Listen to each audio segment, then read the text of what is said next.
everybody and welcome back to the channel. Today we're going to be taking a look at another Temu tattoo machine. This particular one is by a company called KVM.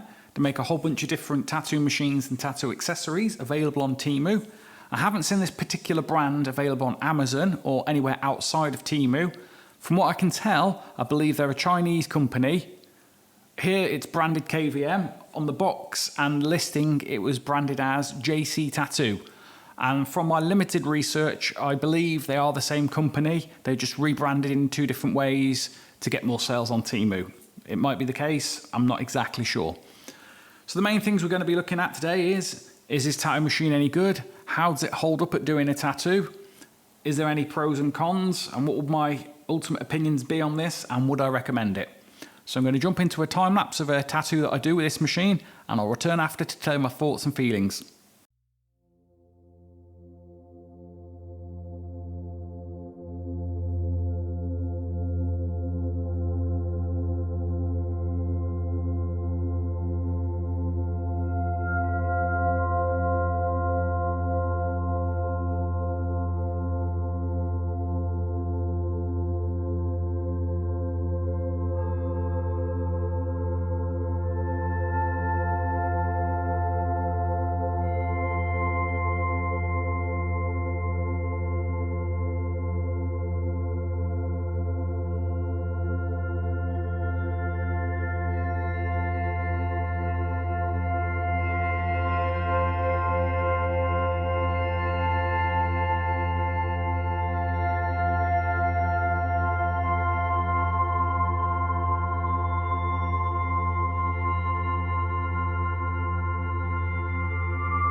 So now I've had the chance to use the tattoo machine on some practice skin, I'm going to talk a bit more about the machine and what my opinions on it are. So first off, the machine is aluminium, so it's got a bit of weight to it. It's slightly heavier than, for example, my Masterfold Pro or my Easy P3 Pro Turbo, but it's not overly heavy, so I didn't feel like I was getting uncomfortable holding the machine. It did help that with the weight, it did help that I didn't have to put any excess downward pressure to keep the needle against the skin, so that was useful. It's a one-piece body with the only moving part being the grip. So the grip comes off, and this is common with all these style of machines. This grip will help you adjust the needle throw. Even though it looks like it's got a screw-off battery, this whole body, aside from the grip, is one piece.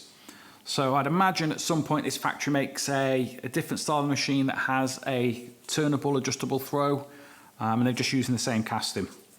But that's not necessarily a problem. Inside, it's got a fixed length. I believe it's 3.5. It said that on the listing, and I did some measurements, and it seems to be right. We've got a USB-C charger and a very primitive power on, up, down, and a colour display that tells us everything we need to know. Our volts, our hertz, our timer, and our battery level. Fairly easy to start and stop, so there's nothing really special or out of the ordinary to talk about that. The one main gripe I have with this is the grip here. It's not a ratchet style grip, it's just a free turning, and although it's not super difficult to turn, I did find when I wrapped the machine I was making some adjustments. It was easy to turn this when I wasn't intending to. The second point I have to note about it is, with a fixed battery, when I came to adjust my needle to whatever depth I wanted, more often than not, when I had the needle facing the right direction, the battery display was facing away from me. This isn't inherently a huge problem, but sometimes when I'm tattooing, I want to have an idea of what voltage I'm at and what hertz I'm running at, so I can make adjustments on the fly, depending on the client's skin and so forth. But this isn't a deal breaker with that. The box itself, fairly generic. It comes with some foam and a USB-C cable in it, so nothing special out of the ordinary to talk about there. As for the tattooing experience, I found when I was using the 13 mags, it was holding up to them. When I was using the 11 liners, it was holding up to them. When I was using the 5 liners, it was doing as I expected. I was running this at the usual voltages I'd expect to run a machine at. About the 8 to 8.5 for my liners, 6 to 6.5 for my mags and my shading, and it was fine. Obviously, on the particular tattoo skin I'm using, the blacks don't show up so deep on the camera, but they're in solid enough that I'll be confident that if I was using this on a client, I'd be able to get the solid blacks that I liked. After the tattoo itself was finished, I didn't notice any excess heat dissipation on the machine, which I found with some other cheaper machines before. So with that in mind, I would feel that the tattoo machine itself would hold up in a prolonged session. I used this for about an hour to do that tattoo that we've just seen, and I didn't notice any dropout in power or any absurd side effects or weirdness from it. I will note though, as with all rotary style machines, if they've got a straight grip here, you will need to add a couple of rubber bands or elastic bands or something before you put your cover on and any grip tape, otherwise it's going to slide right off. That isn't a problem unique to this machine, it's any machine with a straight grip. I've made a little video on that, that's easy to solve. Price wise, this is on Temu at the moment for between 25 and 30 euros delivered, and you can always find a voucher of some sort on Temu to knock a few quid off. So for the price, I'd say it's solid built, it's fairly decent value. Would I replace a more expensive machine with this? Probably not. We've seen people in the reviews saying, they sold Cheyennes, they sold their Bishops and replaced it with one of these. I don't think that really happened, to be quite honest. Who's going to replace, £1,000 Cheyenne machine for a £30 machine off Temu? Now, if you're looking to add this to your collection to use as on practice skins, or you're a new artist and you're looking to have an extra machine in your collection just for a bit of versatility, I would recommend it, but I don't think I'd make it my main go-to everyday workhorse machine. With that being said, at the price, there are worse machines you could get off Temu. It's solidly built, like I say, it's got an aluminium body, so it's easy enough to clean down. We can use isopropyl alcohol on it. You can put it in your UV cleaners. With a non-removable battery, I wouldn't put it through an autoclave. I don't think it'd survive for that. It's a relatively simple machine to use without any type of throw adjustment in it. We've only got really our grip and our voltage to be contending with, so it makes it fairly simple for somebody who's starting out tattooing and doesn't really know or isn't so experienced with the different throw lengths or different voltages. You know, if you haven't got a stroke length to contend with, we're only adjusting with our power and our needle throw.